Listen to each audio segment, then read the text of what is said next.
அன்பு ஆன்மீக தமிழ் அன்பர்களே நண்பர்களே, உங்கள் அனைவருக்கும் தமிழ் யூடியூப் சேனலின் இனிய தமிழ் வணக்கம். தாய்மொழியால் இணைவோம், தாய்மொழியை வளர்ப்போம். வாழ்க தமிழ், வளர்க தமிழ். நமது சேனல் ஆன்மீக பதிவில் 12ஆம் நூற்றாண்டில் சேக்கிழார் அருளிய 12ஆம் திருமுறை சைவ காப்பியமுமான பெரிய புராணம் என்ற திருத்தொண்டர் புராணம் என்னும் நூலில் உள்ள அனைத்து பாடல்களையும் பரம்பொருளான சிவபெருமானின் அருளாசியுடன் ஒவ்வொரு பாடலையும் தெளிவான மற்றும் இயல்பான விளக்கத்துடன் அளித்து வருகிறோம். நாங்கள் அளித்து வரும் இந்த பெரிய புராணம் என்ற திருத்தொண்டர் புராண பதிவினை கேட்டு அதன் இனிமை உணர்ந்து அகிலம் காக்கும் இறைவனின் அருளாசியை பெற்று இறைப்பயன் அடையுமாறும், மேலும் இந்த பதிவிற்கு லைக் மற்றும் ஷேர் செய்தும், அது மட்டும் அல்லாமல் இதுவரை இந்த சேனலுக்கு நீங்கள் சப்ஸ்கிரைப் செய்யவில்லை என்றால் சப்ஸ்கிரைப் செய்து பெல் பட்டனையும் அழுத்தி ஆதரவு அளிக்கவும் அன்புடன் கேட்டுக்கொண்டு இப்பதிவினை தொடர்கிறேன். வாருங்கள், ஆன்மீக பதிவில் சேக்கிழாரின் 12ஆம் திருமுறையான பெரிய புராணம் என்ற திருத்தொண்டர் புராண பாடல்களை தெளிவான விளக்கமுடன் அறிவோம், அறிந்து தெளிவோம், தெளிந்து இறைப்பயன் அடைவோம். பெரிய புராணம் அல்லது திருத்தொண்டர் புராணம் என்பது சேக்கிழார் அவர்களால் பெருங்காப்பிய இலக்கணங்கள் பலவும் கொண்டதாக இயற்றப்பட்ட சைவ காப்பியம் ஆகும். சுந்தரமூர்த்தி சுவாமிகளின் திருத்தொண்ட தொகை என்னும் நூலை முதல் நூலாக கொண்டும், சுந்தரமூர்த்தி சுவாமிகளை காப்பிய தலைவராக கொண்டும், அவர் போற்றிய சைவ அடியார்களின் வாழ்க்கை வரலாற்றினையும் இந்நூலில் சேக்கிழார் விவரிக்கிறார். திருத்தொண்ட தொகை நம்பியாண்டார் நம்பி எழுதிய திருத்தொண்டர் திருவந்தாதி ஆகியவற்றை மூல நூல்களாக கொண்டும், 2ஆம் குலோத்துங்க சோழனிடம் அமைச்சராக இருந்த சேக்கிழார் பல ஊர்களுக்கு சென்றும் திரட்டிய தகவல்களை கொண்டும் பெரிய புராணம் எழுதப்பெற்றுள்ளது. 2ஆம் குலோத்துங்க சோழனின் ஆணையின்படி தில்லைக்கு சென்றவர் அங்கு இருக்கும் இறைவனான நடராசர் உலகெல்லாம் என்று அடியெடுத்து கொடுக்க சேக்கிழார் உலகெல்லாம் உணர்ந்து ஓதற்கு அரியவன் என பெரிய புராணத்தை தொடங்கியதாக நம்பப்படுகிறது. இடைக்கால இலக்கியத்தில் மக்களின் வாழ்க்கை பற்றி வரலாற்று போக்கில் அறிவதற்கு இந்நூல் உதவுகிறது. பெரிய புராணம் முதல் காண்டம், 2ஆம் காண்டம் என 2 காண்டமாகவும், முதல் காண்டத்தில் 5 சருக்கங்களையும் 2ஆம் காண்டத்தில் 8 சருக்கங்களையும் உடையதாக அமைக்கப்பெற்றுள்ளது. சுந்தரமூர்த்தி சுவாமிகளின் திருத்தொண்ட தொகையில் இடம்பெற்றுள்ள பாடல்களின் முதல் வரியே சருக்கங்களின் பெயர்களாக உள்ளது. காப்பிய கதையானது கைலாயத்தில் தொடங்க பெற்று சைவ அடியார்களின் வாழ்க்கையை விவரித்து இறுதியாக கைலாயத்தில் முடிகிறது.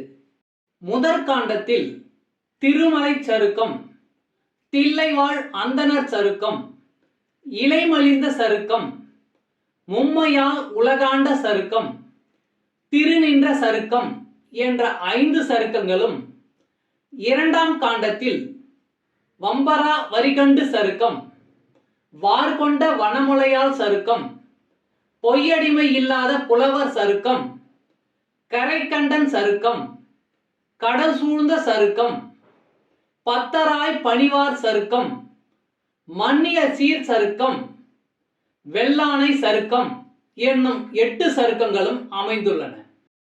இந்த 13 சருக்கங்களிலும் உள்ள மொத்தம் 4286 பாடல்களையும் ஒவ்வொரு பதிவிலும் ஒவ்வொரு பாடலாக தெளிவான மற்றும் இயல்பான விளக்கமுடன் கேட்டு இறைப்பயனை அடைய உள்ளோம். பெரிய புராணம் 63. உழத்தியர். மண்டு புனல் பரந்த வயல் வளர்முதலின் சுருள்விரிய கண்டுழவர் பதம் காட்ட கலைகளையும் கடைசியர்கள் தண்டரளம் சொறிபணிலம் இடறியிட தளர்ந்தசைவார் வண்டலையும் குழல் அசைய மடநடையின் வரம்பனைவார். மண்டு புனல் பரந்த வயல் வளர்முதலின் சுருள்விரிய கண்டுழவர் பதம் காட்ட கலைகளையும் கடைசியர்கள் தண்டரளம் சொறிபணிலம் இடறியிடை தளர்ந்தசைவார் வண்டலையும் குழல் அசைய மடநடையின் வரம்பனைவார். பாடலின் விளக்கம். வயலில் களை பறிக்கும் உழத்தியர் இடைத்தளர கூந்தல் அசைய உலவுவர். திருச்சிற்றம்பலம். தமிழ் அன்பர்களே, நண்பர்களே, இன்றைய ஆன்மீக பதிவில் சேக்கிழார் அருளிய சைவ காப்பியமான பெரிய புராணம் என்ற திருத்தொண்டர் புராணம் என்னும் நூலில் உள்ள பாடலை தெளிவான விளக்கமுடன் உங்களுக்காக அளித்ததில் நான் மிகவும் பெருமை கொள்கிறேன்.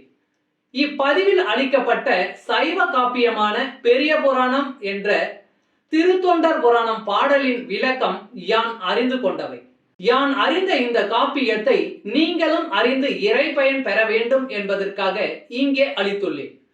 யான் அளித்த இப்பதிவானது ஏதேனும் ஒரு வகையில் உங்களுக்கு உதவும் என்று நான் மிகவும் நம்புகிறேன்.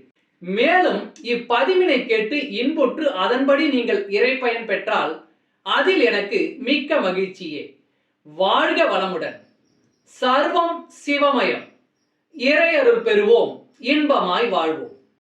அன்பு ஆன்மீக தமிழ் அன்பர்களே, நண்பர்களே, இவ்வீடியோ பதிவினை கேட்டு இன்புற்று ஆதரவு அளித்த அனைத்து தமிழ் உள்ளங்களுக்கும் எங்கள் உள்ளம் கனிந்த நன்றி.